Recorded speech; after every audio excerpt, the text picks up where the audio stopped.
नमस्कार विद्यार्थी मित्रांनो, आज आपल्याला science and technology part first याच्यामधला chapter number second that is periodic classification of element याचा अभ्यास करायचा आहे. या चॅप्टरमध्ये Dobereiner-triad, Newlands law of octaves, Mendeleev's periodic table आणि मॉडर्न पिरियॉडिक टेबल या घटकांचा आपल्याला अभ्यास करायचा आहे. या घटकांना सुरुवात करण्याआधी या चॅप्टरशी रिलेटेड असलेले काही बेसिक कन्सेप्ट ते आधी आपण क्लिअर करून घेऊया. त्याच्यामधला पहिला that is the classification. What is mean by classification? Classification means systematic arrangement in a groups or categories according to established criteria. This is called a classification. Classification म्हणजे नेमकं काय?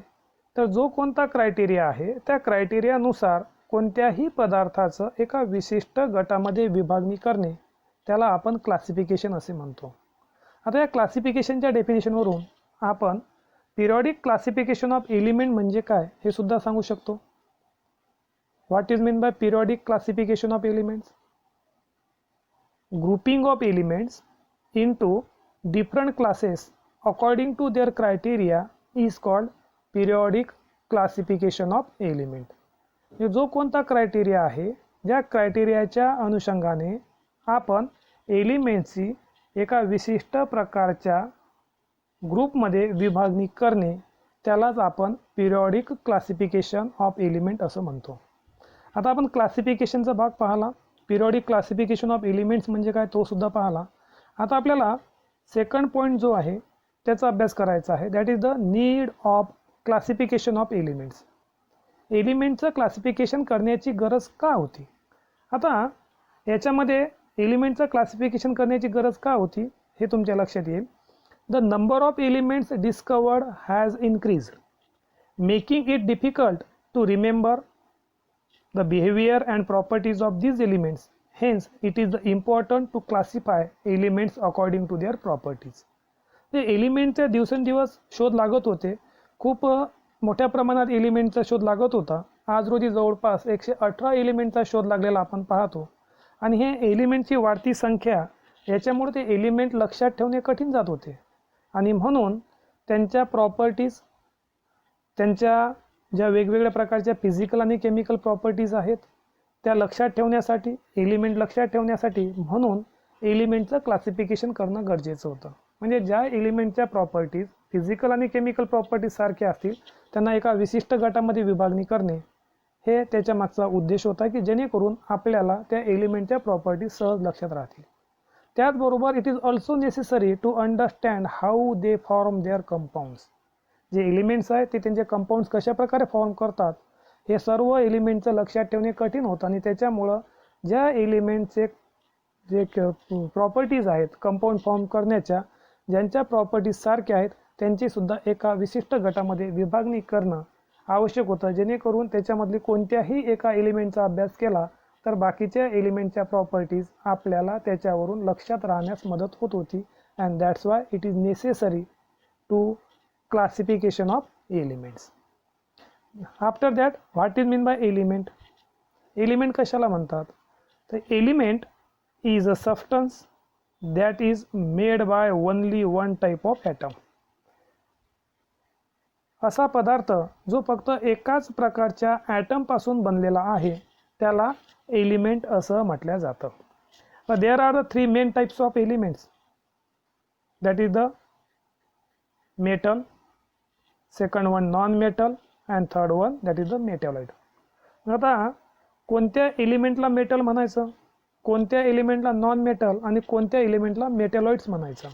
आता याच्यामध्ये असे element, these are solid state at the room temperature,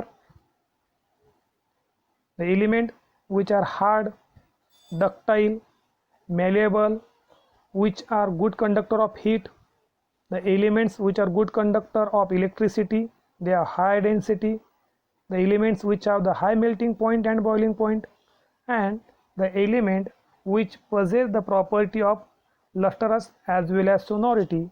These elements are called metals. ह्या ज्या मी properties तुम्हाला सांगितलेल्या आहे ह्या प्रॉपर्टीज ज्या एलिमेंटमध्ये आपल्याला पाहायला मिळतात याला आपण मेटल असे म्हणतो.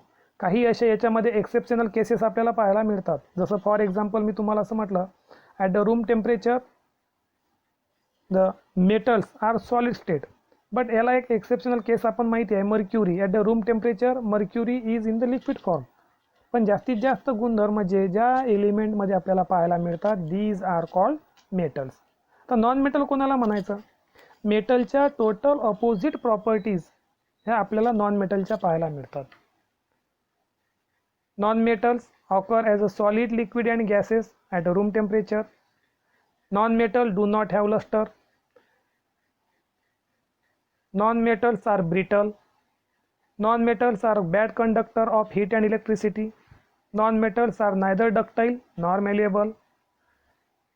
Non-metals have a low density and non-metals have low melting as well as low boiling point. And these characters which can see in case of non metals. म्हणजे आपल्याला मेटल्स कोणाला म्हणायचं ते लक्षात आलं आहे, नॉन मेटल्स कोणाला म्हणायचं ते लक्षात आलं आहे. आता मेटॅलॉइड्स म्हणजे काय? तर some elements such as arsenic, silicon, germanium have the properties which are intermediate between the metal and non-metals. Such elements are called metalloids. म्हणजे काही असे एलिमेंट्स आहेत की ज्याच्यामध्ये काही आपल्याला मेटलच्या प्रॉपर्टीज आणि त्याचबरोबर काही आपल्याला नॉन मेटलच्या प्रॉपर्टीज पाहायला मिळतात. अशा मिक्स प्रॉपर्टीज ज्या एलिमेंटमध्ये पाहायला मिळतात त्यांना मेटॅलॉइड्स असं म्हटलं जातं. एक्झाम्पल आहेत सिलिकॉन आहे, आर्सेनिक आहे. These are the examples of metalloids. After that atomic mass. What is the atomic mass? The sum of proton and neutron. It is called atomic mass. आपण जर या चॅप्टरमध्ये जर अभ्यास केला तर आपल्या असं लक्षात येईल की सुरुवातीच्या काळामध्ये म्हणजेच डोबेरायनर असोत, न्यूलँड असो किंवा मेंडेलिव्ह असो यांनी एलिमेंटचं क्लासिफिकेशन करत असताना ॲटमिक मास हा महत्त्वाचा क्रायटेरिया त्यांनी त्याच्यामध्ये यूज केलेला आपल्याला पाहायला मिळतो. After that atomic number. The number of proton or electron in an atom it is called atomic number of that atom. म्हणजे जर त्या ॲटममध्ये असलेली इलेक्ट्रॉनची किंवा प्रोटॉनची संख्या that is called the atomic number. आणि मॉडर्न पिरियोडिक टेबल जो आहे हा आपल्याला ॲटमिक नंबरच्या क्रायटेरियावर बेस असलेला पाहायला मिळतो. And these are the basic concept in case of the chapter that is the classification, that is the periodic classification of elements.